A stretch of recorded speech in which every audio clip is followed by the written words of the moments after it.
여러분 안녕하십니까? 정관용입니다. 북한이 또 미사일을 쐈습니다. 새벽 3시 17분 동해상으로 탄도미사일을 발사했다. 이 소식에 우리 정부 즉각 문재인 대통령에게 보고하고 관련 회의를 소집하는 등의 대응 조치에 들어갔다고 하죠. 그런데 우리 정부 2분 만에 대통령에게 보고했다 자랑하지 말고 한미 공조 강화에 더 힘써라. 이렇게 날선 비판을 한 분이 있네요. 자유한국당 나경원 의원이 그 주인공인데요. 잠시 후에 직접 목소리 들어보겠고요. 오늘 발표된 사회통합형 주거사다리 구축을 위한 주거복지 로드맵 어떤 내용인지 국토교통부 김홍진 주택정책관 연결해서 자세히 살펴보겠습니다. 7시 5분 시작되는 2부에서는요. 안진걸 참여연대 사무처장과 함께하는 이웃사람 코너입니다. 오늘은 민생 최전방에서 자살을 선택하고 있는 경찰관들의 안타까운 이야기 함께 들어보도록 하죠. 잠깐 광고 듣고 출발합니다.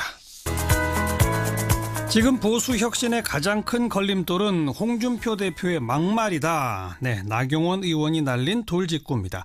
이 북한 미사일 도발 관련해서도 우리 정부 2분 만에 대통령에게 보고했다 자랑하지 말고 한미 공조 강화에 더 힘써라. 이런 말도 내뱉으셨네요. 나경원 의원 목소리 오래간만에 들어봅니다. 안녕하세요. 네, 오래간만입니다. 오래간만입니다. 먼저 2분 만에 보고했다 자랑하지 말고 한미 공조 강화에 더 힘써라. 어떤 뜻입니까? 걱정이 많이 된다는 얘기죠. 예. 오늘 트럼프 대통령하고 전화 통화도 하시고 하셨던데요. 예. 사실은 이 정부 들어와서 계속해서 고조되는 북핵 위기에 대해서 소위 제가 보니까 대화, 평화 계속 강조하고 계시고 예. 또 그다음에 중국과 미국 사이에 줄타기 외교하고 계시는데요. 예. 사실은 이제는 북핵과 북한의 미사일이 미국 본토를 공격하게 되어 있지 않습니까? 예. 그래서 이제 이 부분에 대해서 미국이 느끼는 위협은 훨씬 클 것이고 미국은 이제는 동북아의 안보보다는 미국 국익을 먼저 따질 것이고요. 예. 그 가운데 튼튼한 한미 동맹 아니면 그러니까 튼튼한 한미 동맹이라는 것이 다른 것이 아니라 네. 미국이 한국을 전적으로 신뢰할 수 없으면 미국은 우리 국익과는 전혀 다른 선택을 할 수 있다 생각합니다. 그래서 제일 걱정되고요. 그래서 조금 더 한미 동맹에 조금 더 무게를 두지 않고 이 잘못 줄타기 외교하다가는 저희 이 북핵 문제를 해결하는 데 있어서 우리는 제외될 것 같아서 걱정돼서 드리는 고언입니다. 한미 정상회담 최근에까지 계속해서 튼튼한 한미 공조를 양국 정상이 다 확인하고 있지 않나요? 한미 정상회담 최근에 국빈 방문 억지로 이제 저희가 만들었는데 1박 2일 있으시면서 사실 26분이죠. 단독 회담이. 과연 튼튼한 한미동맹이라고 볼 수 있을까요? 굉장히 안타깝더라고요. 이 단독 정상회담을 26분밖에 안 하겠다는 것은 26분밖에 못했다는 것은 결국은 미국과 한국 사이의 이 신뢰가 조금씩 좀 금이 있지 않나 이런 걱정을 들게 하는 부분입니다. 그래서 저희 외교안보적으로 지금 녹록치 않습니다. 트럼프 대통령도 워낙 자국의 국익에 있어서는 어떤 다른 대통령보다도 그 우선시하는 정도가 굉장히 높지 않습니까? 그렇죠. 그래서 사실은 그런 면에서 더 걱정이 되고요. 조금 이 남북관계는요, 우리 혼자 주도적으로 풀 수 없습니다. 결국은 주변 국가 이 이해를 일치해가는 노력 그리고 그 기반은 역시 한미동맹이라는 말을 다시 한번 강조하고 싶습니다. 중국의 역할도 매우 중요한데 그럼 중국에 대해서는 우리가 어떤 입장을 취하는 게 맞을까요? 중국 사실은 이제 중국을 같은 입장으로 끌기 위해서도 한미동맹이 중요한데 사실은 이제 사드 부분에 대해서 지금 결국 중국과 지금 3불1한 결국 추가 사드 배치하지 않겠를 검토하지 않겠다부터 시작해서 이 3불1한을 내놓으셨는데 사실은 중국은 사드 어떻게든지 철수시키겠다는 입장이거든요. 제가 이제 11월 초에 중국 방문했는데요. 계속해서 하는 이야기가 사드의 사드의 타당한 처리를 얘기하더라고요. 결국은 이 10월 말에 중국과의 이런 합의에 있어 사실상 이제 공동 발표에 있어서 이면적인 합의가 있지 않느냐 의심되는 부분이고 결국 이 이제 우리로서는 중국과 경제 뭐 이런 이야기를 하면서 미국과 안보 이렇게 얘기를 하는데 절대 이런 줄타기 외교 잘못하다가는 예. 양쪽 얻지 못합니다. 사실은 박근혜 정부도 조금 그런 부분 잘못하다가 결국 오히려 더 예. 나중에 사드 보복도 심하게 받지 않았습니까? 그래서 그런데 일각에서는 지금 북한 김정은의 도발도 참 문제지만 트럼프 대통령이 뭐 한반도에서 전쟁 나는 거는 자기네랑 무관한 일인 것처럼 무력 공격까지 시사하는 식으로 긴장을 고조시키고 있기 때문에 그럴수록 우리 정부가 중국하고의 공조 같은 걸 좀 튼튼히 해서 뭐 북한과 미국 사이에 초강경 일변도로 치닫는 것의 분위기를 좀 바꿔야 한다는 목소리도 있지 않나요? 중국과 우리가 한다고 해서 미국이 그 생각을 바꿀까요? 저는 이제 뭐 이런 부분에 있어서 저는 뭐 늘 이야기하지만 예. 이 뭐 전쟁 하자는 이야기가 아니라 우리가 그런 의지를 갖고 있어야지 북한도 변화시킬 수 있고 한다고 생각을 하거든요. 예, 그래서 예. 중국에게 해서 미국의 이러한 스탠스를 바꿀 수 있는 것이 아니라 미국과 신뢰를 얻으면 미국이 뭐 말로는 그렇게 해도 예. 결국은 군사적 옵션을 쓰지 못하게 할 수 있다. 그러려면 우리가 생각합니다. 그러려면 우리가 미국의 신뢰를 얻는 것이 최우선이다. 네, 그렇게 생각합니다. 알겠고요. 홍준표 대표의 막말이 보수 혁신 변화의 가장 큰 걸림돌입니까? 네, 그렇게 생각합니다. 왜 그렇죠? 뭐 결국은 홍 대표 뭐 많은 분들이 그러지 않나요? 자유한국당 지지해주고 싶어도 대표님께서 말씀을 거칠게 하셔서 이런 이야기들 많이 듣고 해요. 예, 그래서 예. 사실은 이제 제가 그 말씀을 드린 것은 이제 이 대표께서 이제 최근에 이제 너무 이 모든 어떤 절차 이런 거 없이 예. 대표 의중대로 모든 걸 좀 당을 만들려는 의지가 너무 강하시더라고요. 예, 물론 뭐 예. 대표의 리더십이 필요한 부분이 있지만 실질적으로 이제 12월 12일 날 있을 이 원내대표 선거도 이 보통 당대표는 그럼 중립적인 입장에 있는 것이 상식 아닌가요? 근데 예. 상식에 반해서 부당하게 개입하시면서 뭐 이제 또 너무 거친 언어로 이렇게 이제 다른 후보들을 비판하시고 하는데 이게 결국은 우리 자해행위죠. 알겠습니다. 예. 막말 얘기 나온 김에 심재철 의원이 문재인 대통령, 임종석 실장 뭐 등등 고발해야 된다. 뭐 내란죄 이런 얘기를 하는 건 어떻게 보세요?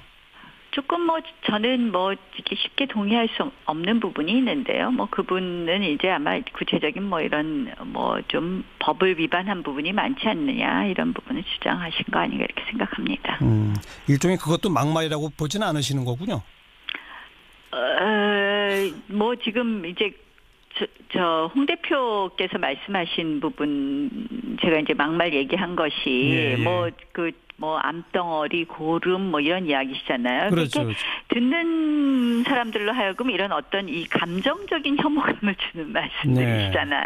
그래서 이제 그런 부분을 지적한 거죠. 그래서 사실은 그것뿐만 아니라 또 우리 뭐 출마 예상 후보자들에 대해서 일일이 다큐멘터리를 하시더라고요. 그래서 사실은 홍 대표께서 이렇게 우리 당내에 사실 자원도 많지 않은데 이렇게 하는 것은 실질적으로 우리 당에 대한 자해행위다. 알겠습니다. 대표께서 그렇게 하는 것이 마땅하겠냐 하는 이야기를 좀 지적하고 싶습니다. 그나저나 원내대표 경선에 나서십니까? 저는 저희 당이 워낙 지금 인기가 없다고들 하시잖아요.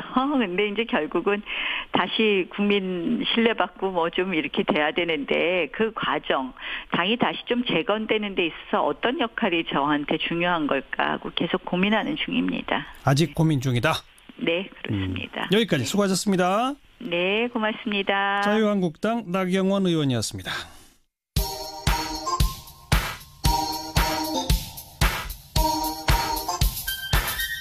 시사자키 정관용입니다.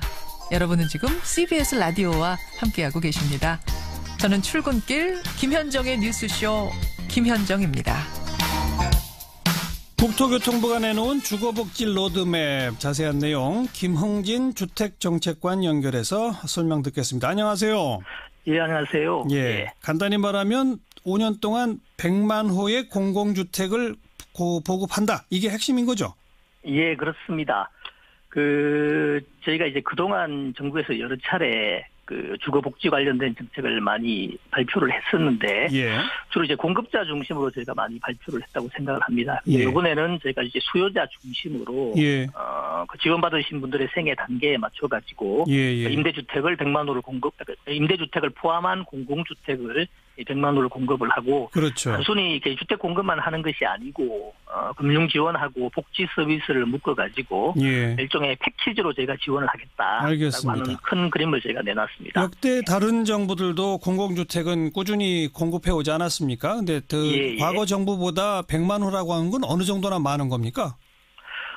좀 바로 비교하기는 조금 애매한데요. 그 공공임대주택의 경우를 예를 들면은 지난 5년 동안 평균 한 10만 8천 호 정도 공급이 됐습니다. 예. 근데 이제 앞으로는 13만 호 정도를 공급을 할 계획이고, 공공에서 이제 분양주택으로 제공하는 물량이 좀 전에는 연평균 한 17,000호 되던 것을 이제 3만 호 정도를 일단 확대를 했고요. 예. 그리고 이게 또 공공에서만 공급을 하는 것이 아니고 민간이 공급하는 임대주택들도 있습니다. 예. 100만 호 속에는. 예. 그중에 이제 한 20만 호 정도의 포션은 민간이 공급을 하지만 그러나 공공임대 형식으로. 예. 그렇게 공급을 해서 100만 호를 알겠습니다. 하겠다기 때문에. 어쨌든 과거 어떤 정부보다도 일단 목표치에 있어서의 그 공공주택 100만 호는 가장 많은 거죠. 예, 그렇습니다. 그걸 이제 청년, 신혼, 노년, 그다음에 그 저소득 이런 식으로 나눠서 이제 몇십만 원씩 이렇게 하시겠다는 거 아니겠습니까? 예, 그렇습니다. 저희가 그 청년들에게 30만 원을 저희가 이제 공급을 할 계획을 가지고 있습니다. 예. 그 청년들 같은 경우에는 저희가 공급을 하더라도 일단 그렇게 넓은 병영이 필요한 건 아닙니다. 그렇죠. 청년들한테는 예. 쉐어형 주택이라고 해가지고 예. 집을 2명이나 3명이 나눠 살 수 있도록 하고 예. 또 산단 주변에 공급을 한다라든지 산업단지. 산업단지 주변에 수요가 많은 곳에 공급을 한다든지 하는 방식이 있고 예. 또 이제 신혼부부 같은 경우에도 또 신혼부부는 그 육아에 되게 관심이 많습니다. 그렇죠. 이제 신혼부부에 대한 공급하는 주택의 경우에는 육아가 아주 편리한 그런 특화단지 형태로 제가 공급을 해주겠다는 것이고 예. 또 이제 노인분들 같은 경우에는 생활하시는데 좀 불편함이 없도록 집 내에 단차 같은 것들을 없애가지고 베리어 프리라고 이렇게 이야기를 하는데 알겠습니다. 그런 주택을 제가 공급을 할 계획입니다. 그렇게 이제 수요 맞춤형으로 만들어서 공급을 한다는 말씀인데 예. 어느 땅에다가 무슨 돈으로 짓습니까? 그게 문제 아닙니까?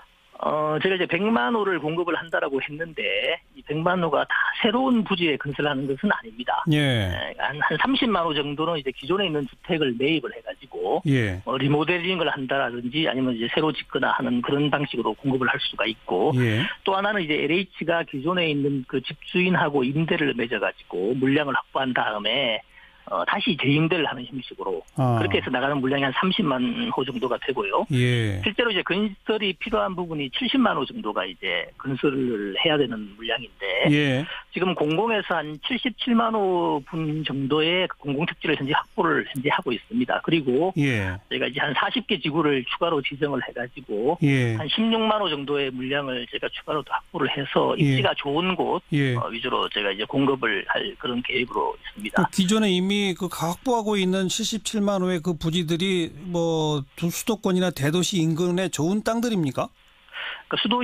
수도권이라든지 대도시 인근에 좋은 땅도 있고 조금 입지가 안 좋은 부분도 조금 있습니다. 그래서 이제 신규로 추가로 저희가 이제 16만 호 분의 물량을 더 추가로 확보를 할 계획이고요. 또 일부는 도심 내에 있는 그 노후 공공시설 같은 것들을 리모델링한다. 리모델링을 한다든지 해서 추가로 저희가 이제 부지를 확보할 수가 있습니다. 그리고 재원은 어떻게 합니까? 저희가 지금 연간 한 24조 정도 소요되는 것으로 저희가 예상을 하고 있습니다. 예. 근데 이제 이 중에 이제 한 21조 정도 부분은 그 주택도시기금에서 저희가 이제 지원을 필요한 재원을 충당을 할 거고 나머지 한 2.7조 정도는 이제 재정에서 지원을 할 계획으로 있는데요. 대부분을 차지하는 국민 주택도시기금 같은 경우에는 현재 여유자금이 한 40조 원 정도가 있고 또 매년 이제 청약저축이라든지 부동산 등기 같은 거 할 때 이제 매입하시는 국민주택 채권 이런 걸 통해서 저희가 자금을 조달을 합니다. 조달된 자금으로 하게 되면 크게 무리가 없을 것으로 제가 이제 판단을 하고 있습니다. 그런 뭐 해당 부지 즉 대상 입지라든지 거기에 따른 구체적인 재원 조달 방안이라든지 이런 좀 조금 더 정교한 그 시뮬레이션을 거친 안들이 나와야 된다는 의견이 있던데 그 언제쯤 나올까요? 저희가 그 내년도 예산에 지금 현재 국회에서 아직 확정은 되지 않았습니다만 내년도 예산에 필요한 부분들이 일단 반영은 되어 있고요, 내년도에. 그다음에 그 이외 부분도 저희가 뭐 기본적으로는 그 연차별 계획을 가지고 있습니다. 그래서 그걸 가지고 예산 편성할 때 저희가 반영을 시키도록 그렇게 할 계획입니다. 알겠습니다.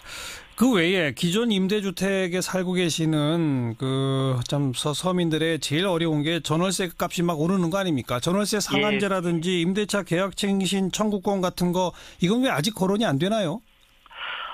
저희가 요번에 그 주거복지 로드맵을 발표를 하면서 그 임대차 시장의 투명성, 안정성 강화 부분은 제가 이번에 빼고 발표를 했습니다. 그래, 왜요?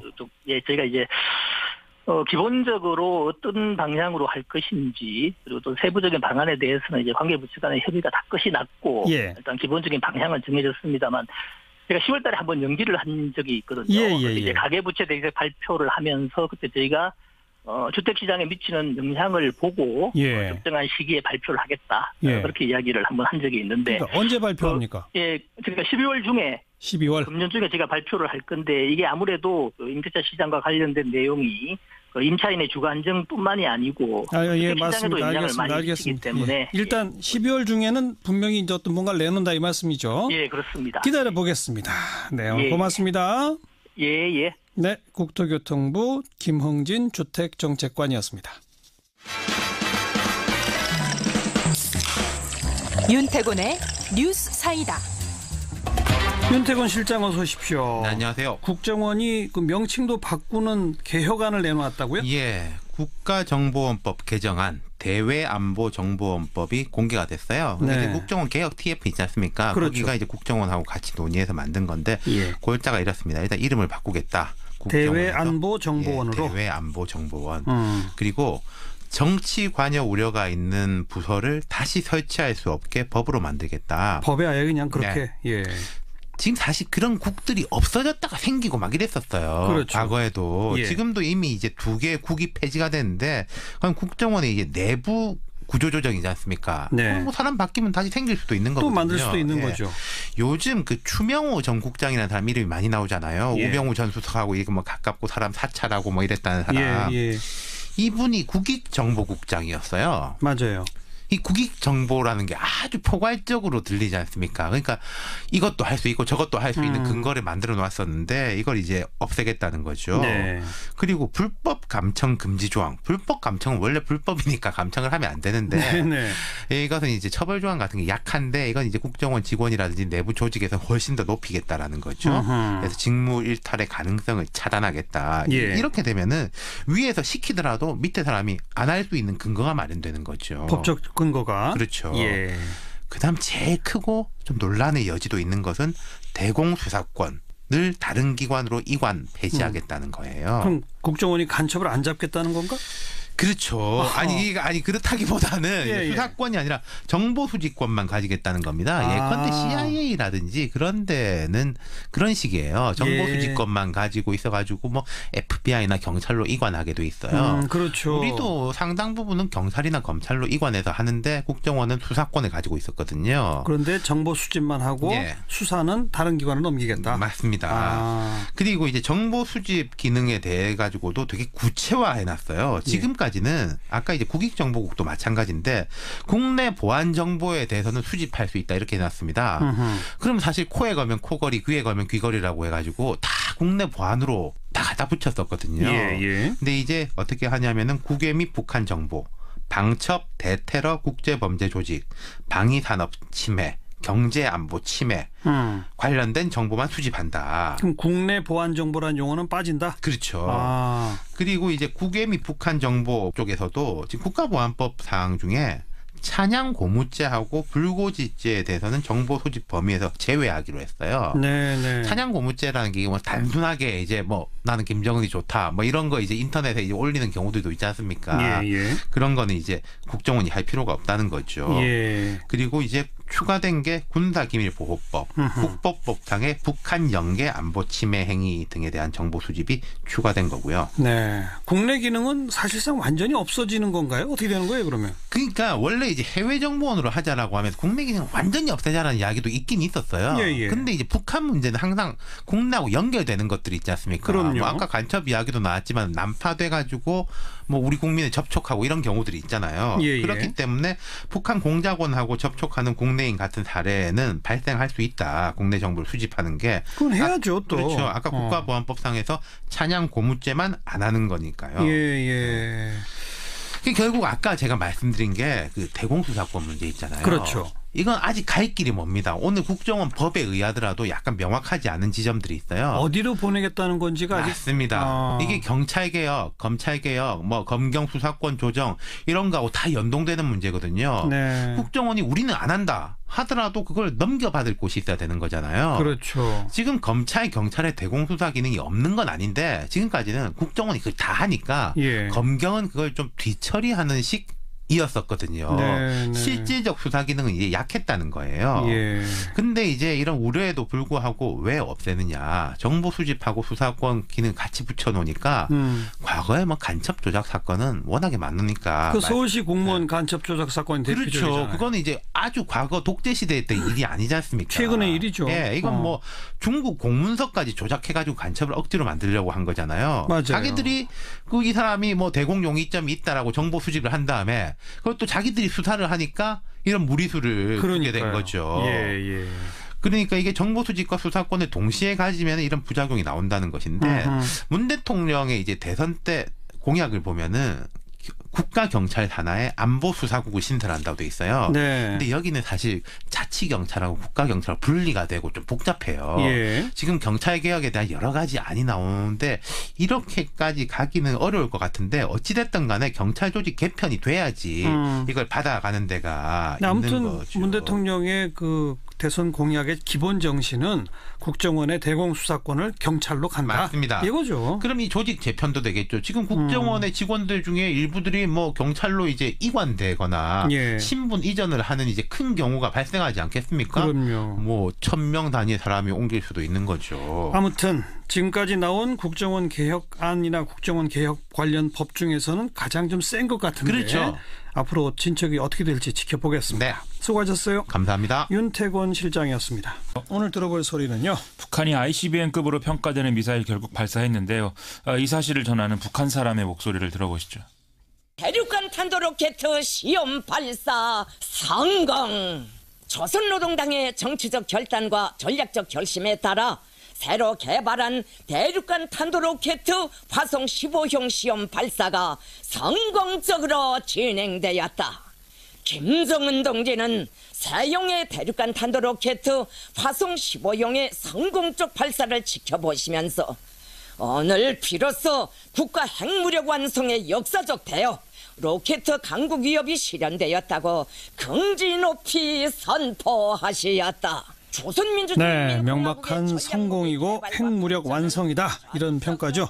그렇습니다. 이 한미일 정보당국이 평가한 바를 종합을 해보면 북한이 발사한 미사일은 최대 고도 약 4,500km 정도까지 올라갔고 비행거리는 약 960km 정도 되는 걸로 지금 추정이 되고 있거든요.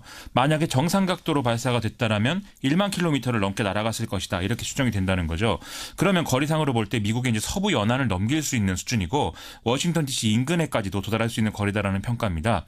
전문가들은 신형 엔진을 2단 부분에 도입한 게 이 미사일의 사거리 증대로 이어졌을 것으로 추정을 하고 있습니다. 그럼 미국 본토 타격 능력 이제 확실해진 거다 이건가요?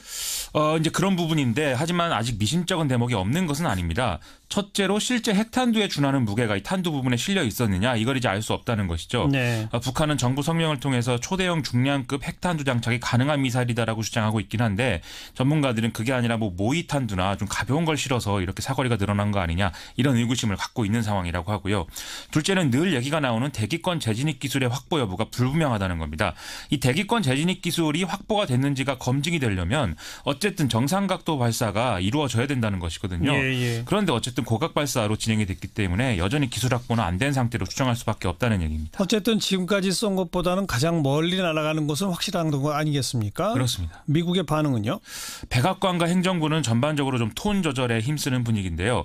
트럼프 미 대통령 원래대로라면은 강력한 어떤 그런 이 수사들을 동원한 발언들을 해야 될 것 같은데 우리가 처리하겠다라는 얘기만 하겠다 이런 얘기 정도를 하고 있습니다. 또 대북 접근법에 대해서도 뭐 달라지는 것은 없다 이렇게 분명히 하고 있고요. 렉스 틸러슨 국무장관도 모든 국가가 강력한 경제적 외교적 조치를 취해야 한다라는 수준에서 이제 얘기를 내놓고 있습니다. 하지만 공화당 중진인 린지 그레이엄 상원의원을 비롯해서 이 강경 보수층에서는 북한에 대한 선제 타격, 예방 타격 그리고 미사일과 핵실험 관련 시설에 대한 표적 타격 이런 것들을 지금 강하게 요구하는 목소리가 높아지고 있는데요. 예. 오늘 문재인 대통령도 NSC 회의 주재한 자리에서 북한이 상황을 오판해서 우리를 핵으로 위협하거나 미국이 선제 타격을 염두에 두는 상황을 막아야 된다 이렇게 평가를 하고 있는 상황입니다. 우리 정부가 취한 여러 가지 대응 조치에 대해서는 어떤 평가가 나옵니까? 우리는 어제부터 북한 미사일 발사 징후가 임박했다 이런 사실을 감지를 했는데요. 어제 저녁에 문재인 대통령이 미리 합참의장에게 지해공 합동 정밀 타격 훈련 권한을 위임을 해놓은 그런 상태였다고 합니다. 예. 이 덕분에 미사일 발사 직후에 신속한 대응 훈련이 진행됐다고 하고요. 또 문재인 대통령은 오늘 오전에 트럼프 미국 대통령과 직접 통화를 해서 한미 양국이 관련 정보를 공유하고 공조해야 한다는 점을 확인했습니다. 또 오후에는 이제 아베 신조 일본 총리와 또 통화를 통해서 공조 사실을 확인하기도 했고요. 전반적으로 좀 군사적 측면이나 또 국제 공조면 등에서 흠잡을 데 없는 대응이었다 이런 평가가 지배적인 것 같습니다. 한동안 잠잠하던 북한 미사일을 또 쏜 의도는요? 트럼프 미 대통령의 이 동아시아 순방을 전후로 해서 북한과 미국 양국 간의 어떤 비공식적인 대화 채널 가동 이런 시도가 있었던 것 같긴 합니다. 실제 북한은 거의 70일 이상 이제 군사 도발을 하지 않는 그런 태도를 유지해 왔는데요. 하지만 북한이 비핵화를 전제한 협상은 거부한다. 이 방침을 계속 고수를 했고 또 중국이 파견한 특사를 거부하면서 이 중국의 개입 능력을 없애버리는 그런 좀 상황의 악화를 자초했다는 것이죠. 결국 북미 간의 직접 대화를 요구하는 벼랑 끝 전술의 일환으로 미사일 발사했다. 이렇게 봐야 될 것 같은데요. 하지만 당분간 대화 국면이 열리기보다는 제재 강화 국면들이 계속 이어질 가능성이 크기 때문에 한반도를 둘러싼 긴장은 계속 고조되는 상황이 될 것 같습니다. 그렇겠죠. 다음 뉴스요. 우병우 전 청와대 민정수석 비서관이 오늘 검찰에 피의자 신분으로 출석을 했는데요. 이석수 전 대통령 직속 특별감찰관을 비롯한 공직자와 민간인들을 불법 사찰했다. 이런 의혹을 받고 있는 상황이죠. 우병우 전 수석은 지난 1년 사이에 포토라인에 4번째 섰다라면서 이게 숙명이라면 받아들이고 헤쳐나가는 것도 나의 몫이다 이렇게 얘기를 했는데요. 그동안은 좀 검한 불선한 태도로 구설수에 올랐는데 오늘은 체념한 분위기에 가까운 그런 모습이었습니다. 검찰은 구속영장을 청구하는 방안을 적극적으로 검토 중이라고 하는데요. 우병우 전 수석이 말한 이 숙명이라는 게 과연 구속이 된다는 것인지 이게 전 국민적 관심사가 되어 있는 상황입니다. 전병헌 전 수석 관련 소식도 있죠? 검찰은 롯데홈쇼핑 재승인을 대가로 전병헌 전 수석이 회장을 맡았던 e스포츠 협회를 통해서 뇌물을 수수한 혐의로 이 전병헌 전 수석의 전 보좌진 3명을 지난 25일 날 구속 기소했다. 이 사실을 오늘 공개했는데요. 이게 뭐 어떤 새로운 사실을 보여주는 건 아니지만 좀 주목할 만한 대목들이 같이 나와 있는 상황입니다. 검찰은 GS홈쇼핑이 2014년 e스포츠 협회에 1억 5천만 원을 기부한 행위도 제3자 뇌물 여기에 이제 해당할 가능성이 있다고 보고 관계자들을 계속 소환 조사하고 있는 상황이고요. 어제는 압수수색까지 강행하는 등 추가 조사를 지금 진행 중이거든요. 전병헌 전 수석은 당시에도 국회 미방위 소속이었는데 이 GS홈쇼핑이 소비자 피해 보상 건수가 많은 상황이다라는 비판성 보도 자료를 낸 이후에 이런 기부가 이루어졌기 때문에 이게 이제 위법 행위에 대해서 검찰이 주목하고 있다라는 얘기입니다. 결국 전병헌 전 수석의 구속영장 재청구 그리고 추가 기소 이걸 검찰이 모색할 가능성이 커지고 있다. 이런 평가 가능한 상황입니다. 롯데홈쇼핑뿐이 아니라 GS홈쇼핑도 이렇게 되는 거네요. 그렇습니다. 다음 뉴스요. 예산안 법정 처리 시한 3일 남았다 이런 얘기 나오는데 여전히 여야의 대치 국면이 풀리지 않고 있는 상황입니다. 오늘 여야 교섭단체 3당 원내대표는 정세균 국회의장 주재로 긴급회동을 가졌는데 정세균 의장이 이 자리에서 토요일인 2일에도 본회의 소집하겠다 좀 합의를 해라 이런 입장을 강력하게 요구를 했거든요. 그러나 이후에 열린 3당 정책위의장 회동에서 이 지금 쟁점이 되고 있는 공무원 증언 문제 등을 놓고 입장차가 좁혀지지 않아서 더불어민주당 김태년 정책위의장이 자리를 박차고 퇴장하는 이런 모습까지도 나온 상황입니다. 좀 합의 전망이 어두워졌는데요. 이 여파로 오후에 열릴 예정이었던 여야의 정책위의장 원내수석 부대표 간 2+2+2 회동도 같이 같이 무산이 된 상황입니다. 아울러 정세균 의장이 초고속자를 대상으로 한 소득세와 법인세 인상 등이 포함된 25개의 법안을 이 세입 부수 법안으로 지정한 건 역시 지금 야당의 반발 근거가 되고 있는 현실입니다. 정부 여당은 어떻게 해야 이 예산안 통과시킬 수 있을까요? 여기서 좀 주목할 부분이 결국 캐스팅 보트는 국민의당이 쥐고 있다는 것입니다. 그렇죠. 국회 선진화법 때문에 여야 합의가 없더라도 예산안은 2일을 지나면 본회의에 자동 부의가 되는데 이 시점에 국민의당이 찬성 표결한다는 입장만 분명한 상태로 만들면 예산안은 결국 통과가 된다는 것이죠. 그럼 국민의당을 설득해야 되잖아요.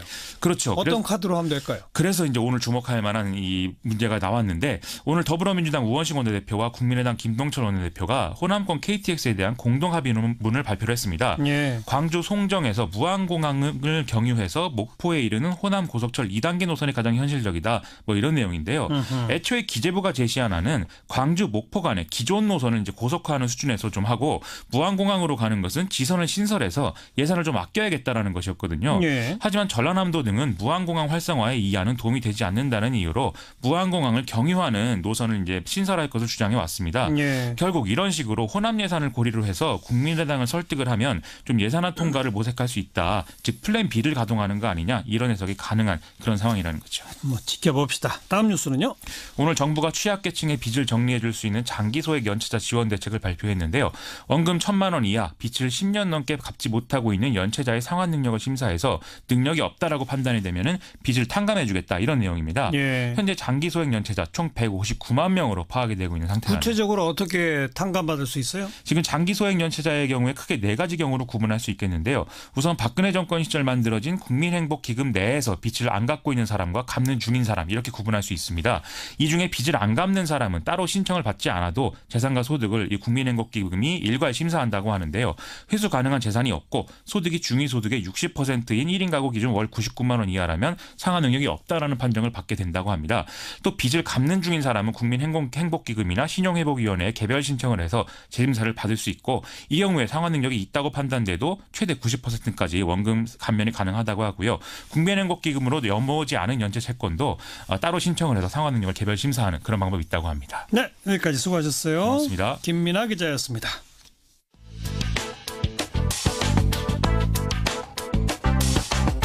궁금한 뉴스, 만나고 싶은 사람. 시사자키 정관용입니다. 2부를 듣고 계십니다. 어렵게 살아가는 우리 이웃들 돌아보는 안진걸의 이웃사람 코너입니다. 오늘은 경찰관 이야기를 해볼 텐데요. 경찰이 뭐 무섭기나 하지 뭐 어렵게 살아가느냐 이러실 분들 계실지 모르는데 스스로 목숨을 끊는 경찰관들이 그렇게나 많답니다. 네, 참여연대 안진걸 사무처장 어서 오십시오. 예, 안녕하십니까. 최근에 인천에서만 잇따라서 한 3분 맞죠? 예, 맞습니다. 좀 소개해 주세요. 29일 날 고속도로 순찰대 소속의 A경위가 아마 재활 치료 중이었던 것 같아요. 고속도로 순찰되다 보니까 이제 교통사고에 치여가잖아요. 예. 그 재활 치료 중에 자살하는 일이 있었고요. 26일 날에는 B경위가 산에서 이렇게 또 안타깝게 자살하는 경우가 있었고. 예.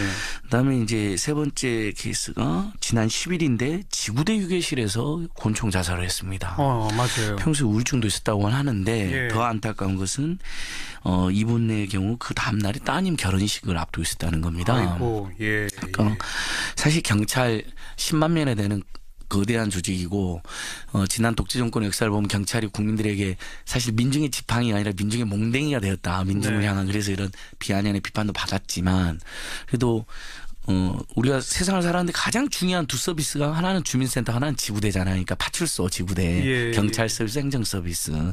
가장 중요한 우리 공적인 서비스를 담당하는 분들이 최근에 이렇게 많이 자살하고 있다는 소식에 네. 저희들도 우리가 경찰들을 보고 인권을 지켜라고 강력 촉구한 건 물론 잘한 거지만 경찰 내부에서 이 경찰분들이 여러 가지 스트레스와 자살과 뭔가 굉장한 인권 침해 상황에 시달리고 있는 것에 대한 관심은 상대적으로 부족한 거 아니었나 네. 이런 고민을 해보게 되더라고요. 이런 예. 뉴스 접하면서 다른 자료들을 보니까 참 놀라운 게 예.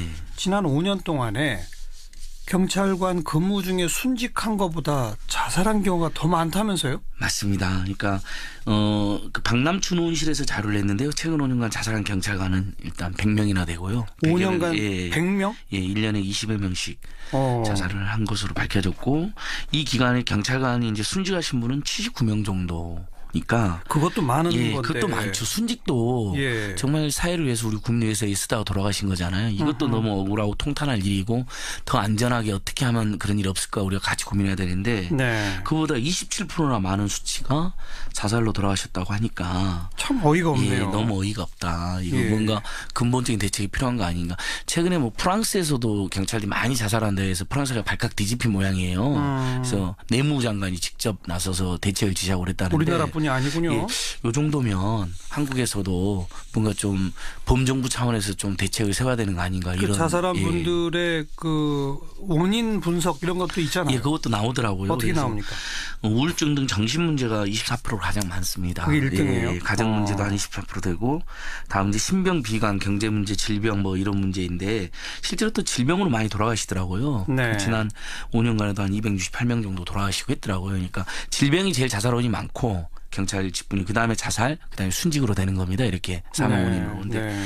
그러니까 대부분 보면 이제 경찰이 한 직무를 딱 보시면 알겠지만 이건 실제 교통이든 뭐 흉악 범죄든 그런 데 노출되어 계시고 범죄에서 그다음에 굉장히 스트레스가 많을 수밖에 없잖아요. 정신건강 취약 예. 직종으로 분류된다면서요? 예, 예전에 산업안전보건연구원에서 직장정신건강을 연구했는데 경찰, 소방관, 병원 종사자들이 외상후 스트레스 장애 고위험군으로 분류되어 있고 그게 이제 2016년 연구 결과고요. 2013년도에는 한국고용정보원에서 스트레스 1위 직업으로 경찰을 꼽았습니다. 스트레스 1등? 예. 근데 충분히 이해가 되는 것 같아요. 그러니까 그 이른바 감정 노동하는 일부 직종이 스트레스가 많은 거로 우리가 알려져 있잖아요. 예. 근데 경찰관 선생님도 그 위험에도 노출되어 있으면서 사실 요즘은 국민들이 굉장히 친절하시잖아요, 다들.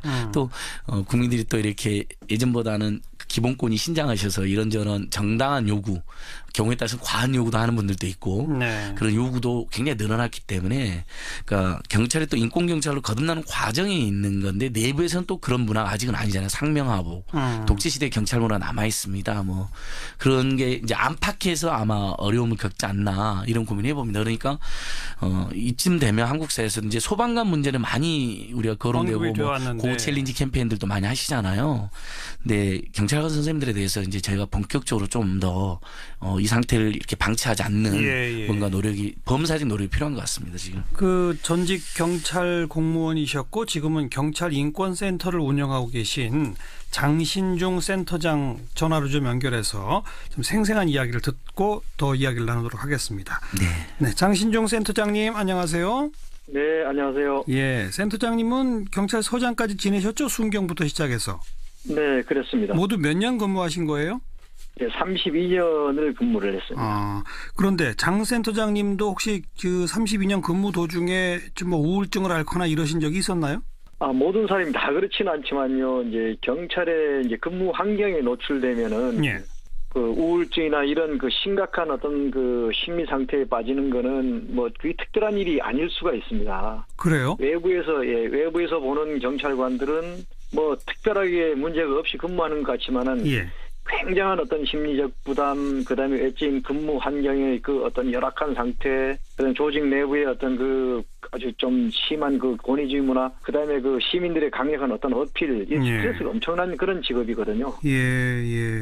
근무 환경이 안 좋고 내부 조직은 권위주의적이고 민원인이나 시민들은 강하게들 경찰한테 뭐라고 하고 그런 거죠. 사실 이제 파출소 같은 데 가보면은 밤에는 뭐 주치자들이 사실 천국이라고 할 수 있죠. 뭐 그분들도 분명히 이제 인권에서 존중을 받아야 되지만은 이런 지나친 이런 부분들은 이제 좀 자제할 때가 되지 않았나 이제 그런 생각을 좀 합니다. 경찰 인력이 좀 너무 부족해서 업무가 과중하기 때문에 이 스트레스가 더 쌓이는 거 아닐까요? 물론 이제 근무 여건 문제가 아주 상당히 심각하죠. 다른 일반 행정부서에는 그 여유 인력이 있지만은 우리 경찰관들 교대 근무하는 부서에 가보면 한 명이 빠지면 톱니가 빠집니다, 그냥. 그러니까 쉬는 사람을 다시 데리고 올 수밖에 없어요. 그걸 우리 경찰관들은 땜빵 근무라고 이제 속칭해서 땜빵 근무라고 하는데 이게 안 빠지지 않을 수가 없습니다. 그래서 조금은 여유가 있도록 만약에 거기서 필요 인력이 10명이면 12명 정도는 있어야 사실 정상적으로 돌아갑니다. 근데 많아야 10명 아니면 적게 주거든요. 그냥 한 명만 그 근무가 빠져도 부족하니까 다른 조에서 쉬는 사람을 빼올 수밖에 없고 이런 악순환이 계속되는 거죠. 네, 야간 근무도 많죠. 그럼요. 야간 근무가 정말 그 안 해보신 분들은 그 야간 근무의 고통을 모르십니다. 제가 예전에 경찰의 민낯이라고 하는 곳에도 썼는데 예. 첫날 내가 정말 굳은 결심을 하고 초임 순경 첫 근무 날에 내가 졸았다. 아하하. 정말 그런 고통스러운 근무를 계속하면서 단순히 그냥 근무만 하는 것이 아니라 또 육체적인 어떤 그 어필까지 받아가면서 근무를 하는 것이 경찰관이거든요. 며칠씩 집에 못 돌아가시는 일들도 뭐 다반사죠, 경찰관들은. 아마 이거는 실태 전수조사를 한 번은 해보면 이제 심각한 문제가 드러날 텐데요. 지난 연말부터 이제 탄핵 정국이 시작됐고요. 예. 그다음에 이제 탄핵을 거쳐서 촛불 집회, 그다음 대통령 선거, 이게 좀 있으면 또 연말입니다. 예. 그 지난 연말부터 올해 1년은 정말 경찰관들에게는 정말 끔찍한 악몽 같은 그런 해였을 겁니다. 뭐 정말 우리 국가적으로는 아주 정말 바람직한 그런 쪽으로 발전이 됐지만은 그것을 뒷받침해온 경찰관들은 정말 극심한 어떤 그 과로에 시달린 것이 분명할 겁니다. 거기까지는 저희가 생각도 못했네요, 정말. 그리고 이 경찰 조직 내에 권위주의 문화를 상징하는 사건이 최근에 뭐 한 여경을 감찰을 하는데 강압 감찰을 했다. 그래서 지금 경찰관들이 직접 서명해서 한 1,000명 가까이 서명한 그런 그 고발까지 이루어지고 있지 않습니까? 그거 좀 소개해 주시겠어요? 네, 그렇습니다. 이게 하루 이틀 된 것이 아니고요. 지금 경찰관들의 자살 중에 강압 감찰이나 억지 감찰로 인한 자살을 우리가 한번 따져봐야 됩니다. 사실 공권력에 의한 그 죽음이거든요. 지난해 동두천 경찰서 여자 경찰관 여순경 한 분이 또 자살을 했죠. 감찰을 받다가. 그다음 8월 달에는 또 김제 경찰서에서 감찰을 받던 경찰관이 한 명 저수지에 빠져서 스스로 목숨을 끊었어요. 그런데 이런 것은 감찰로 인한 사망이 분명함에도 발표를 할 땐 다 우울증, 신병비관, 가정비관 이렇게 몰아붙인단 말이죠. 강압감찰, 억지감찰이 뭐예요? 자, 이번에 만약에 충북청에서 우리 여직원을 감찰한 이유를 보면 어이가 없거든요. 뭡니까? 세상에 그 이제 킥스라고 하는 형통망 시스템이 있습니다. 이분이 그것을 관리를 하는데 자기 칭찬 같은 공치사를 했다는 내용까지 들어있어요. 이런 걸 봤으면 이건 지저치워이죠. 익명이기도 하고 음해성 투서가 분명하고 익명 투서에 그런 내용이 공치사 했다는 게 들어있다. 그걸로 감찰을 했다. 그렇죠. 내용조차도 정말 터무니없는 아무것도 아닌 내용이거든요. 상식적으로도 근거도 없이 그냥 그랬던 겁니다. 그런 음해성 이런 걸 자신들의 책임을 면하기 위해서 사실은 한 거라고 볼 수가 있거든요. 근데 감찰을 해서 그분이 아니 난 그런 적 없습니다. 그러면 딱 받아들여지고 그래야 되는 거 아니에요? 그렇죠. 그걸 이제 꽤 맞춰서 억지로 처벌하려는 관행이 있습니다. 이런 거죠. 우리 감찰들의 관행이 책임을 회피하기 위해서 아니면 경찰 지휘부가 자기 책임을 회피하기 위해서 사소한 민원이나 억지성 민원에 대해서도 경찰관들을 희생양 삼아서 문제를 봉합해버리는 관행이 아주 굉장히 큽니다. 그래요? 그거 분명하거든요. 그래서 우리 경찰관들이 감찰을 뭐라고 부르는지 아십니까? 뭐라고 불러요? 조금 속된 말이지만 개대가리라고 부릅니다. 왜요? 개가 하는 것이, 개가 참 착한 짐승인데 주인이 물어 하면 그 사람이 착하고 잘했고 따지지 않고 무조건 물죠. 그냥 물으라면 문다? 그렇죠. 아, 그래요. 그렇죠. 고발하신 거는 좀 한번 어떻게 진정되는지 지켜볼게요. 말씀 잘 들었습니다. 많이 좀 관심 가져주시죠. 경찰인권센터의 장신종 센터장이었고요. 안진걸 처장, 이런 감찰 이런 것까지는 정확히 몰랐죠? 시민단체에서. 뭐 저희들은 이제 검찰이나 경찰 같은 경우는 오히려 감찰이 제대로 안 되고 있는 거 아니냐라는 지적을 많이 내부 했잖아요. 비위가 많으니까. 비리라든지 또는 인권 침해성 사실은 사고도 많이 있었기 때문에. 근데 한편으로는 그 군사독재 정권식의 어떤 불건강한 조직 문화나 가불 문화가 부당하고 과잉 감찰로 그러다 보면 대부분은 하위 순경들이나 하위 경찰관들만 피해를 보는 거잖아요. 그렇죠. 어떤 윗 사람들의 어떤 체면치레라든지 면피성 그런 조치 때문에 그런 그래서 이렇게 희생이 계속 발생하고 있다면, 그러니까 아까 이제 직무상의 스트레스라든지 그런 위험 요인으로 인해서 많은 분들이 자살하고 있는 문제하고 과잉 감찰로 이렇게 많은 경찰들이 이렇게 고통을 받는다면 국민들이 위해서 건강하고 행복하게 서비스를 할 수가 없잖아요. 그렇죠. 사실은 사회가 건강하면 범죄가 줄어서 사회가 건강하면 경찰 선생님들 스트레스가 덜하는 거고 또 경찰들이 건강하고 행복하게 좋은 서비스 하면 우리가 치안도 좋고 우리 국민들도 안전해지는 거잖아요. 경찰이 이게. 건강해야 사회가 건강하죠. 그러니까 예. 또 뭔가 안전이 그런 선순환 구조에 있는 거거든요. 네, 이게. 네. 그러니까 저희가 아마 오늘 방송에서는 아마 청취자도 그렇고 그동안 이제 뭐 사실 촛불 집회 때도 이번에 경찰 선생님들이 예전에 비해서 훨씬 더 성숙하게 잘 대처해 주셨잖아요. 또 만약에 하나에 예. 대비해야 되기 때문에 다들 경계 근무들을 맞습니다. 하셨죠. 우리 그런 거 생각 못했습니다. 예. 그래서 경찰관 80%가 그 경찰 개혁위원회라는 게 만들어졌습니다. 문재인 정부가 이렇게 각 부처마다 개혁위원회 만들고 있잖아요. 잘하고 있는데 거기서도 올해 10월 달에 발표를 했는데 경찰 80% 야간 교대 근무를 한답니다. 그러니까 그렇죠. 극심한 스트레스를 받고 있고 일단은 결국은 민중의 지팡이로서 역할을 하고 싶어도 제대로 역할을 못하는 그런 조건에 놓여 있다는 게 그래서 문재인 정부에서 지금 경찰 개혁위원회를 만들어라 경찰 직장협의회를 만들어라라고 이번에 개혁위원회에서 공고를 했거든요. 경찰 공무원들끼리 일종의 노동조합의 전 단계인데 일종의 이제 하이직 중하위직 경찰 공무원들이 좀 조직을 만들어서 이런 일종의 그 처우 개선이라든지 조직 내 불건강 문화에 문제 제기도 개선될 수 있도록 뭐 저희 같은 경우는 노동조합도 만들어도 좋다고 생각하는데 일단 직장협의회로 잘 만들어지는 게 필요한 것 같습니다. 오늘 이 문제는 여기서 이렇게 해야 합니다라고 어떤 결론 내리기가 좀 어렵고 오늘은 우리 청취자분들이 경찰들도 이러한 어려움을 갖고 있구나라고 모르셨을 테니까 5년 동안에 스스로 목숨 끊은 사람만 100명이 넘는다는 거. 뭐 강압감찰, 억지감찰 이런 것들이 경찰 조직 내에서는 참 문제가 되어 왔다는 거 좀 새롭게 인식하고 관심을 가져서 제도 개선으로 이어지도록 하는 출발이 되어야 될 것 같습니다. 네. 오늘 이웃사람 여기까지 하죠. 수고하셨습니다. 예, 고맙습니다. 참여연대 안진걸 사무처장이었어요.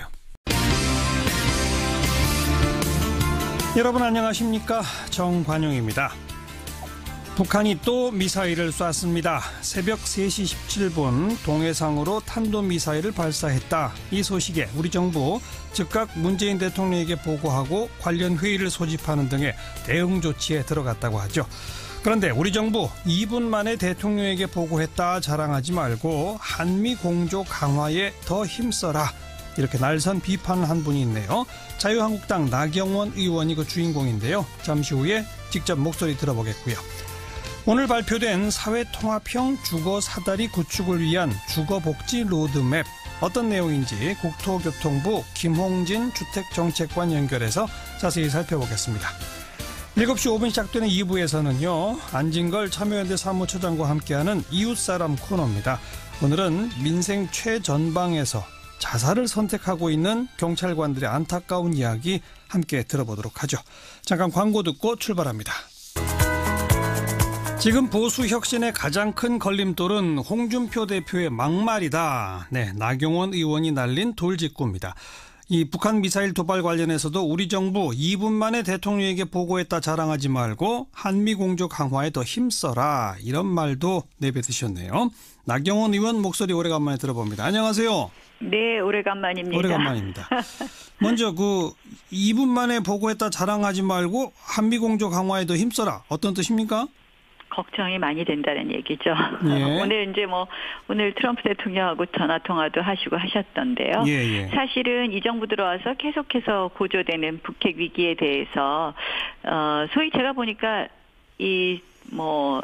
대화, 평화 계속 강조하고 계시고 또 그다음에 중국과 미국 사이에 줄타기 외교하고 계시는데요. 사실은 이제는 북핵과 북한의 미사일이 미국 본토를 공격하게 되어 있지 않습니까? 그래서 이제 이 부분에 대해서 미국이 느끼는 위협은 훨씬 클 것이고 미국은 이제는 동북아의 안보보다는 미국 국익을 먼저 따질 것이고요. 그 가운데 튼튼한 한미 동맹 아니면 그러니까 튼튼한 한미 동맹이라는 것이 다른 것이 아니라 미국이 한국을 전적으로 신뢰할 수 없으면 미국은 우리 국익과는 전혀 다른 선택을 할 수 있다 생각합니다. 그래서 제일 걱정되고요. 그래서 조금 더 한미 동맹에 조금 더 무게를 두지 않고 이 잘못 줄타기 외교하다가는 저희 이 북핵 문제를 해결하는 데 있어서 우리는 제외될 것 같아서 걱정돼서 드리는 고언입니다. 한미 정상회담 최근에까지 계속해서 튼튼한 한미 공조를 양국 정상이 다 확인하고 있지 않나요? 한미 정상회담 최근에 국빈 방문 억지로 이제 저희가 만들었는데 1박 2일 있으시면서 사실 26분이죠. 단독 회담이. 과연 튼튼한 한미동맹이라고 볼 수 있을까요? 굉장히 안타깝더라고요. 이 단독 정상회담을 26분밖에 안 하겠다는 것은 26분밖에 못했다는 것은 결국은 미국과 한국 사이의 이 신뢰가 조금씩 좀 금이 있지 않나 이런 걱정을 들게 하는 부분입니다. 그래서 저희 외교안보적으로 지금 녹록치 않습니다. 뭐 트럼프 대통령도 워낙 자국의 국익에 있어서는 어떤 다른 대통령보다도 그 우선시하는 정도가 굉장히 높지 않습니까? 그렇죠. 그래서 사실은 그런 면에서 더 걱정이 되고요. 조금 이 남북관계는요, 우리 혼자 주도적으로 풀 수 없습니다. 결국은 주변 국가 이 이해를 일치해가는 노력.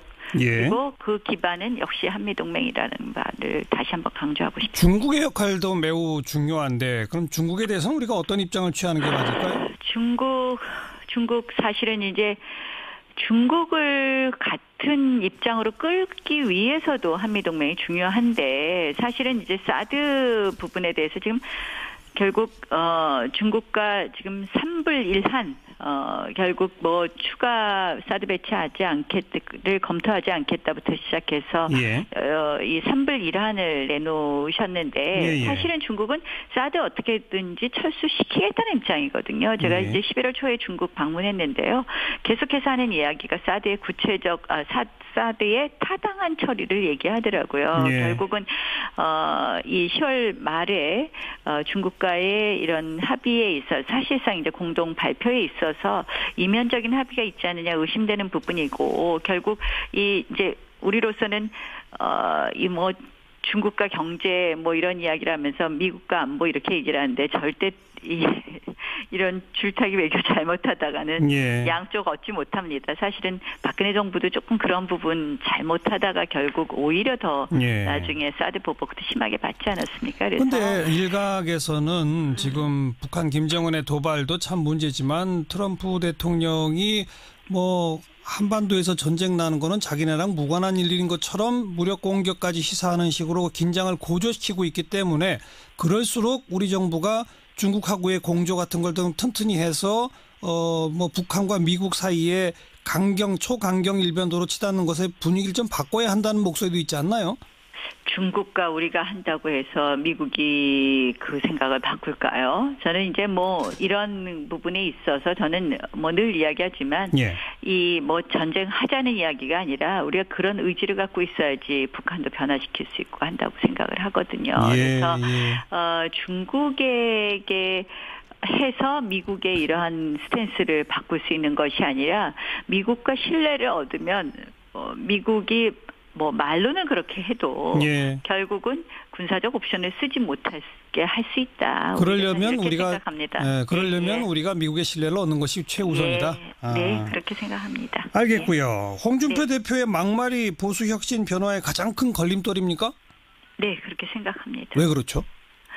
뭐 결국은 홍 대표 뭐 많은 분들이 그러지 않나요? 자유한국당 지지해주고 싶어도 대표님께서 말씀을 거칠게 하셔서 이런 이야기들 많이 듣고 해요. 그래서 사실은 이제 제가 그 말씀을 드린 것은 이제 이 대표께서 이제 최근에 이제 너무 이 모든 어떤 절차 이런 거 없이 대표 의중대로 모든 걸 좀 당을 만들려는 의지가 너무 강하시더라고요. 물론 뭐 대표의 리더십이 필요한 부분이 있지만 실질적으로 이제 12월 12일 날 있을 이 원내대표 선거도 이 보통 당대표는 그럼 중립적인 입장에 있는 것이 상식 아닌가요? 근데 상식에 반해서 부당하게 개입하시면서 뭐 이제 또 너무 거친 언어로 이렇게 그 이제 다른 후보들을 비판하시고 하는데 이게 결국은 우리 자해행위죠. 알겠습니다. 막말 얘기 나온 김에 심재철 의원이 문재인 대통령, 임종석 실장 뭐 등등 고발해야 된다, 뭐 내란죄 이런 얘기를 하는 건 어떻게 보세요? 조금 뭐 저는 뭐 이렇게 쉽게 동의할 수 없는 부분이 있는데요. 뭐 그분은 이제 아마 구체적인 뭐 이런 뭐 좀 법을 위반한 부분이 많지 않느냐 이런 부분을 주장하신 거 아닌가 이렇게 생각합니다. 일종의 그것도 막말이라고 보지는 않으시는 거군요. 뭐 지금 이제 저 홍 대표께서 말씀하신 부분 제가 이제 망신상에도 인정을 많이 했기 때문에 예. 일단 12월 중에는 분명히 이제 어떤 뭔가를 내놓는다 이 말씀이죠. 예, 그렇습니다. 기다려 보겠습니다. 네, 오늘 고맙습니다. 예. 네, 국토교통부 김흥진 주택정책관이었습니다. 윤태곤의 뉴스 사이다. 윤태곤 실장 어서 오십시오. 네, 안녕하세요. 국정원이 그 명칭도 바꾸는 개혁안을 내놓았다고요? 예, 국가정보원법 개정안 대외안보정보원법이 공개가 됐어요. 네. 이제 국정원 개혁 TF 있지 않습니까? 그렇죠. 거기가 이제 국정원하고 같이 논의해서 만든 건데 예. 골자가 이렇습니다. 일단 이름을 바꾸겠다. 대외안보정보원으로. 예, 대외안보정보원. 그리고 정치 관여 우려가 있는 부서를 다시 설치할 수 없게 법으로 만들겠다. 법에 아예 그냥 그렇게. 네. 예. 지금 사실 그런 국들이 없어졌다가 생기고 막 이랬었어요. 그렇죠. 과거에도. 예. 지금도 이미 이제 2개의 국이 폐지가 됐는데 그럼 국정원의 이제 내부 구조조정이지 않습니까? 네. 뭐 사람 바뀌면 다시 생길 수도 있는 거거든요. 또 만들 수도 있는 거죠. 요즘 그 추명호 전 국장이라는 사람 이름이 많이 나오잖아요. 예. 우병우 전 수석하고 이거 뭐 가깝고 사람 사찰하고 뭐 이랬다는 사람. 예. 이분이 국익정보국장이었어요. 맞아요. 이 국익정보라는 게 아주 포괄적으로 들리지 않습니까? 그러니까 이것도 할 수 있고 저것도 할 수 있는 근거를 만들어 놨었는데 이걸 이제 없애겠다는 거죠. 네. 그리고 불법 감청 금지 조항. 불법 감청은 원래 불법이니까 감청을 하면 안 되는데 네. 이것은 이제 처벌 조항 같은 게 약한데 이건 이제 국정원 직원이라든지 내부 조직에서 훨씬 더 높이겠다라는 거죠. 그래서 직무 일탈의 가능성을 차단하겠다. 예. 이렇게 되면은 위에서 시키더라도 밑에 사람이 안 할 수 있는 근거가 마련되는 거죠. 법적 근거가. 그렇죠. 예. 그다음 제일 크고 좀 논란의 여지도 있는 것은 대공수사권을 다른 기관으로 이관 폐지하겠다는 거예요. 그럼 국정원이 간첩을 안 잡겠다는 건가? 그렇죠. 아니 그렇다기보다는 예. 수사권이 아니라 정보 수집권만 가지겠다는 겁니다. 예컨대 CIA라든지 그런 데는 그런 식이에요. 정보 수집권만 가지고 있어가지고 뭐 FBI나 경찰로 이관하게 돼 있어요. 그렇죠. 우리도 상당 부분은 경찰이나 검찰로 이관해서 하는데 국정원은 수사권을 가지고 있었거든요. 그런데 정보 수집만 하고 수사는 다른 기관으로 넘기겠다. 맞습니다. 그리고 이제 정보 수집 기능에 대해 가지고도 되게 구체화해놨어요. 지금까지는 아까 이제 국익정보국도 마찬가지인데 국내 보안 정보에 대해서는 수집할 수 있다 이렇게 해놨습니다. 그럼 사실 코에 걸면 코걸이, 귀에 걸면 귀걸이라고 해가지고 다 국내 보안으로 다 갖다 붙였었거든요. 근데 이제 어떻게 하냐면은 국외 및 북한 정보, 방첩, 대테러, 국제범죄 조직, 방위산업 침해, 경제안보 침해 관련된 정보만 수집한다. 그럼 국내 보안 정보란 용어는 빠진다? 그렇죠. 그리고 이제 국외 및 북한 정보 쪽에서도 지금 국가보안법 사항 중에 찬양 고무죄하고 불고지죄에 대해서는 정보 소집 범위에서 제외하기로 했어요. 네네. 찬양 고무죄라는 게 뭐 단순하게 이제 뭐 나는 김정은이 좋다 뭐 이런 거 이제 인터넷에 이제 올리는 경우들도 있지 않습니까? 그런 거는 이제 국정원이 할 필요가 없다는 거죠. 그리고 이제 추가된 게 군사기밀보호법, 국법법상의 북한 연계 안보 침해 행위 등에 대한 정보 수집이 추가된 거고요. 네. 국내 기능은 사실상 완전히 없어지는 건가요? 어떻게 되는 거예요, 그러면? 그러니까 원래 이제 해외 정보원으로 하자라고 하면서 국내 기능 완전히 없애자라는 이야기도 있긴 있었어요.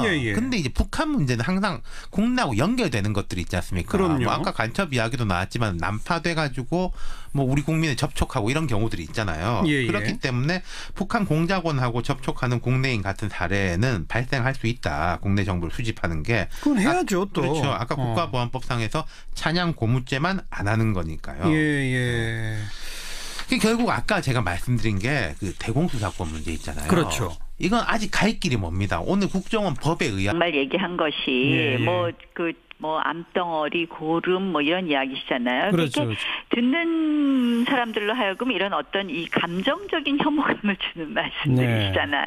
그래서 이제 그런 부분을 지적한 거죠. 그래서 사실은 그것뿐만 아니라 또 우리 뭐 출마 예상 후보자들에 대해서 일일이 다큐멘터리를 하시더라고요. 그래서 사실은 홍 대표께서 이렇게 우리 당내에 사실 자원도 많지 않은데 이렇게 하는 것은 실질적으로 우리 당에 대한 자해행위다. 알겠습니다. 그래서 그렇게 하는 것이 마땅하겠냐 하는 이야기를 좀 지적하고 싶습니다. 그나저나 원내대표 경선에 나서십니까?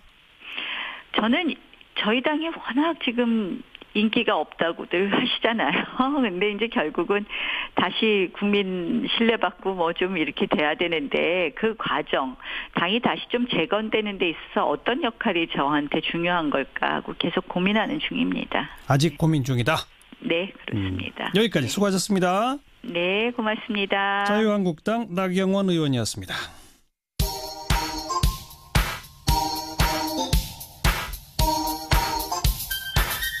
시사자키 정관용입니다. 여러분은 지금 CBS 라디오와 함께하고 계십니다. 저는 출근길 김현정의 뉴스쇼 김현정입니다.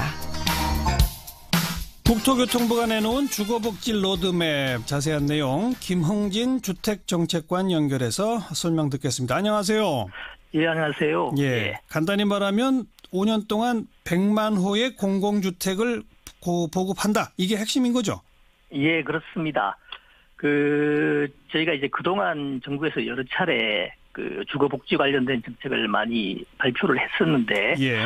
주로 이제 공급자 중심으로 저희가 많이 발표를 했다고 생각을 합니다. 예. 이번에는 저희가 이제 수요자 중심으로, 예.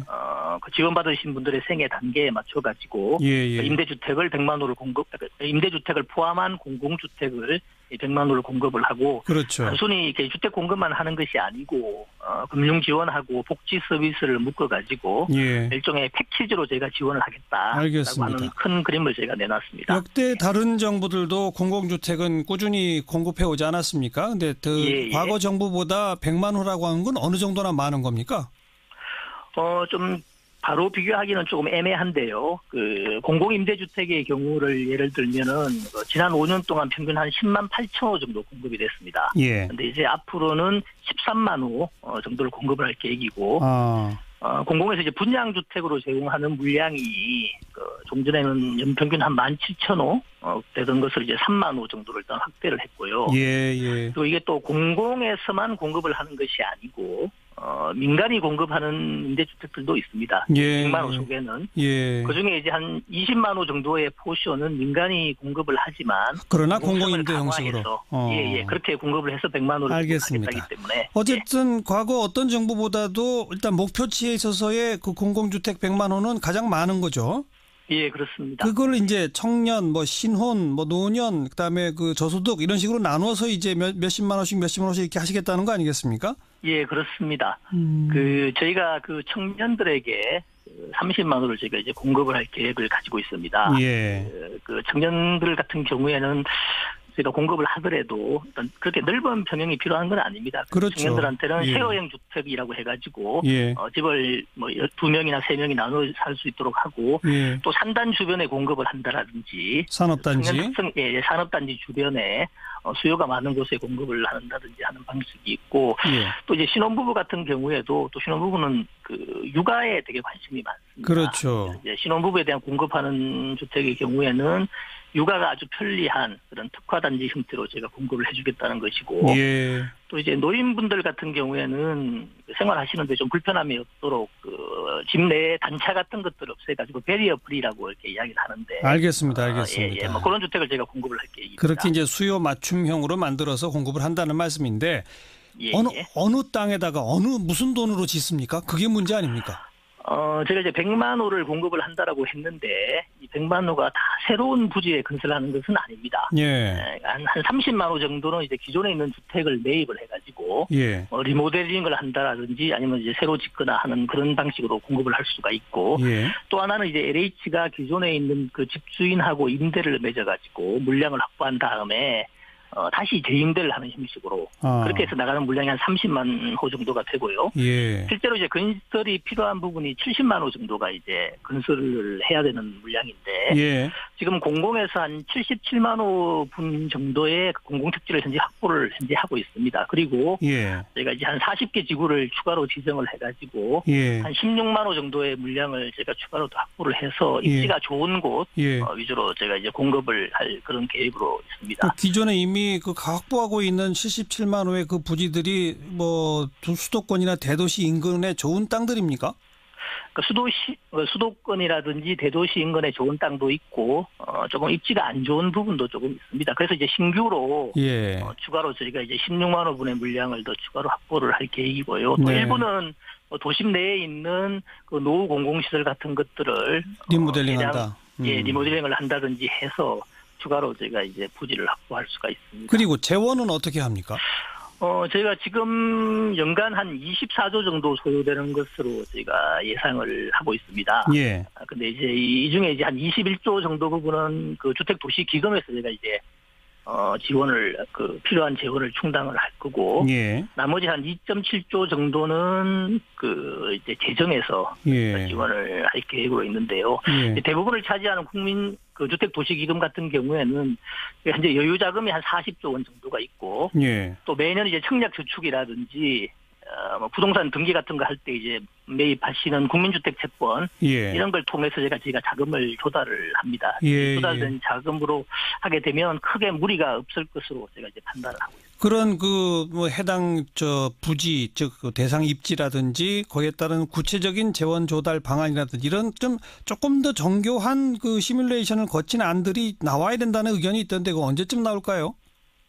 저희가 내년도 예산에 지금 현재 국회에서 아직 확정은 되지 않았습니다만 내년도 예산에 필요한 부분들이 일단 반영은 되어 있고요, 내년도에. 그다음에 그 이외 부분도 저희가 기본적으로는 연차별 계획을 가지고 있습니다. 그래서 그걸 가지고 예산 편성할 때 저희가 반영을 시키도록 그렇게 할 계획입니다. 알겠습니다. 그 외에 기존 임대주택에 살고 계시는 서민들의 제일 어려운 게 전월세 값이 막 오르는 거 아닙니까? 전월세 상한제라든지 임대차 계약갱신 청구권 같은 거 이건 왜 아직 거론이 안 되나요? 저희가 요번에 주거복지 로드맵을 발표를 하면서 임대차 시장의 투명성, 안정성 강화 부분은 제가 이번에 빼고 발표를 했습니다. 그래, 왜요? 저희가 이제 기본적으로 어떤 방향으로 할 것인지 그리고 또 세부적인 방안에 대해서는 이제 관계부처 간의 협의가 다 끝이 났고 일단 기본적인 방향은 정해졌습니다.만 제가 10월달에 한번 연기를 한 적이 있거든요. 이제 가계부처에 대해서 발표를 하면서 그때 저희가 주택시장에 미치는 영향을 보고 적정한 시기에 발표를 하겠다. 그렇게 이야기를 한번 한 적이 있는데. 그러니까 언제 발표합니까? 그러니까 12월 중에. 12월. 금년 중에 제가 발표를 할 건데 이게 아무래도 임대차 시장과 관련된 내용이 임차인의 주거 안정뿐만이 아니고